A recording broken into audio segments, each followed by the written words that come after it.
Hi guys, welcome to Rossi Audio. Today I'm going to make a short video, and this is more or less like technical, helpful tip. If you are like me, who goes out into the market, I scour Craigslist, Facebook and other places for deals.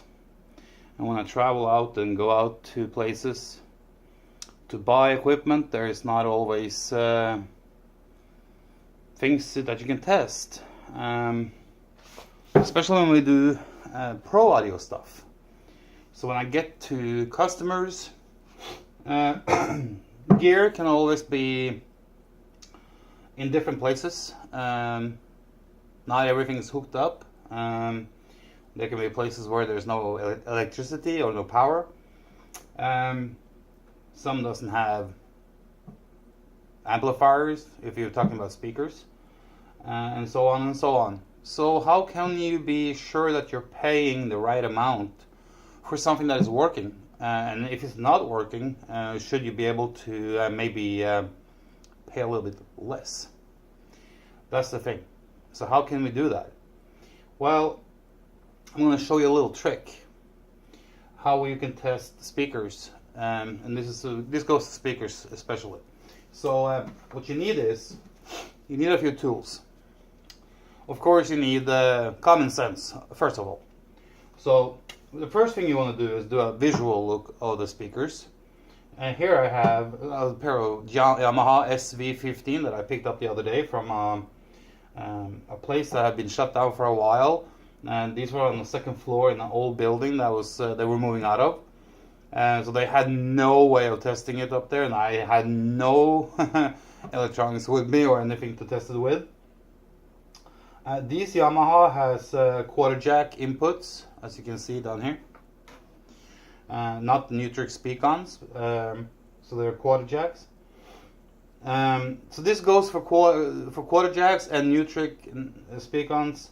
If there's regular, speaker terminals. All you need is this, a multimeter. This is a very handy tool. So always bring this one with you, because this you can measure the DCR to kind of like figure out if the coil of the speakers are burnt or not, or blown or whatever. So if you want to test the speakers the way they're sitting now, without gutting them and taking the woofers out and tweeters out and test them, separately. Just to get a kind of like an idea. I have some speakers behind me here too. So what else do you need beside a multimeter? Well, when you come to a place, you want to come prepared. So bring with you speaker cables. You want to bring two. One that is terminated in both ends, and in one end you want to have a quarter jack like this, and in the other end you want to have speaker connectors like this that you can put into speaker connectors. You see the type?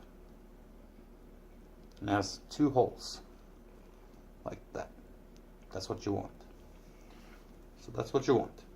And then you have another speaker cable just like it, but instead of a quarter jack you have Nutrix speak-on. Okay, so you have two sets. I'm just showing you this now because these have quarter jacks. So you want to measure the speakers before you buy them, so you can eventually haggle the price down if they're not good. So what you do is you take the quarter jack, plug it into the speaker, you take your multimeter, and what you want to do is you go on down to the ohm section on it. You put it on 200, so you want to get a good reading. So you take your black and red. Doesn't really matter which one you put in where. Remember the two holes that I showed you? You stick one, the red one in one, and the black one in the other hole. You put them all the way in, so you get a good contact.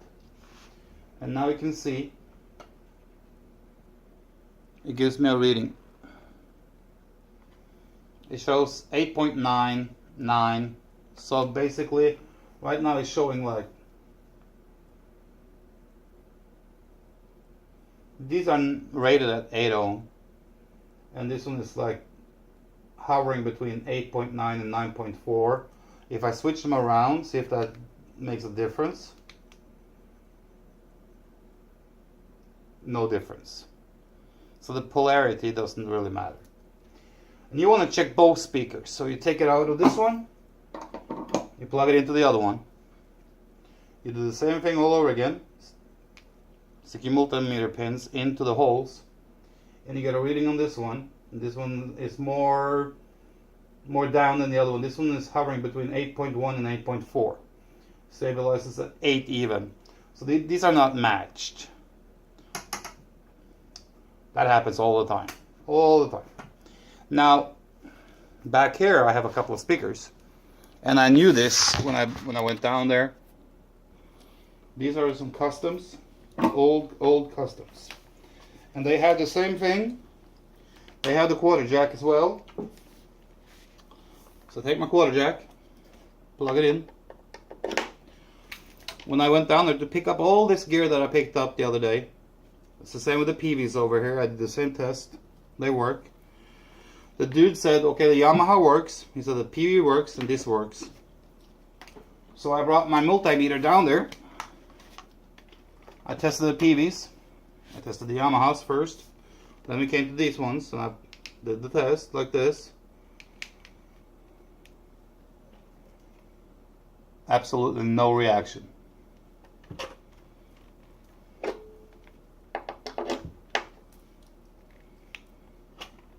No reaction. These are dead. These are only high frequency. These are mid-range and high frequency drivers. There's a big horn in the front here. So these two horns are blown. So I told them that, hey, they do not work. I probably need a new diaphragm or a new compression driver for those. So then the topic became, can you give me a little discount on everything? Because they wanted $400 for everything that I picked up. Even though he, beforehand, in the front, before I got down there, he said some stuff don't work, some stuff work. So I asked him what works and what don't work. And based on that was the $400.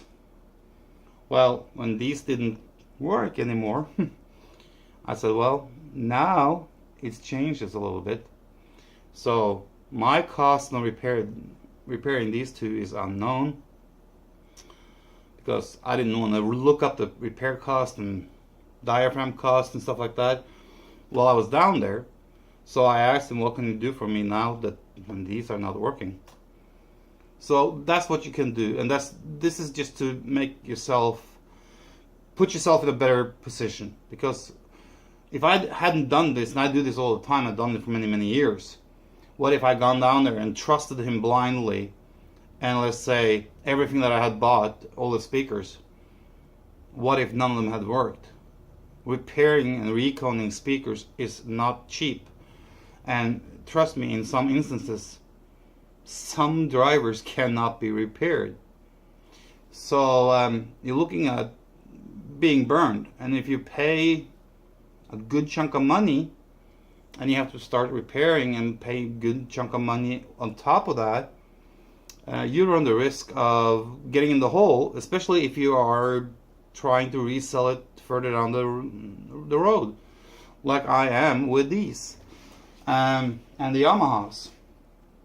So the PVs, I'm going to take the Black Widow drivers out of, and I'm going to redo them into something else. These I had planned on selling, but now I have to fix them. So now my plan maybe changes for these two. Maybe I take the horns out and do something with them. Maybe I repair them. It all depends on, can I get parts for them? They're old customs. So now you know. So all you need is speaker cables, not maybe this long, but that's what I have, and speaker cables, multimeter, and you have two pairs of speaker cables, one that is terminated with quarter jack in one end and speaker connector in the other one that goes into the banana plugs, and you have to have the ones with holes on the back side, so you can put your multimeter pins in there. And then you have another one that has the same thing but with speak on or speaker on. There's several of them. So you have one with a quarter jack in one end, and then you have another one with speaker on or speak on, Nutric speak on, in here instead. That way it doesn't matter what kind of connections your speakers have. If you don't have that, you have to kind of like take the back panel off and get to the wires. But then again, sometimes you don't have a screwdriver. And it's a kind of like a little bit brutal to screw off the back panel of the speakers in front of the owner and the seller, because remember, the speakers are not yours until we paid for them. So it's better to do it this way. Just plug in a cable and say, hey, I want to test them. It's almost like doing a play test, you know. It's like, let me hook up the players and can we play them and test them? Except you don't use music. So that's it. It's fairly easy, and as a buyer, it is a little insurance. And if you're selling stuff too, you know, and you have people coming to you, and let's say you're in a place where you don't have power or electricity or anything like that, or you don't have a good enough demo setup, and if the buyer, if you are the seller, and if the buyer comes to you, if they're kind of aware of this, that if they know what DCR is and all that stuff, and ohm and how this works, then you can tell them, hey, look at this. It gives you a good reading, 8 ohm or close, because sometimes the ohm is like either a little high or a little low. Very rarely do they match each other. Like these Yamahas, one was a little bit higher, one was a little bit lower. So if the buyer of you and that comes to you is fairly technical or knows a little bit about it, they understand.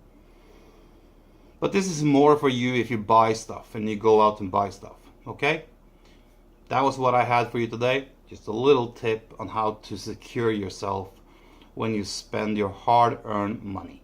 Okay? Have a nice weekend, guys.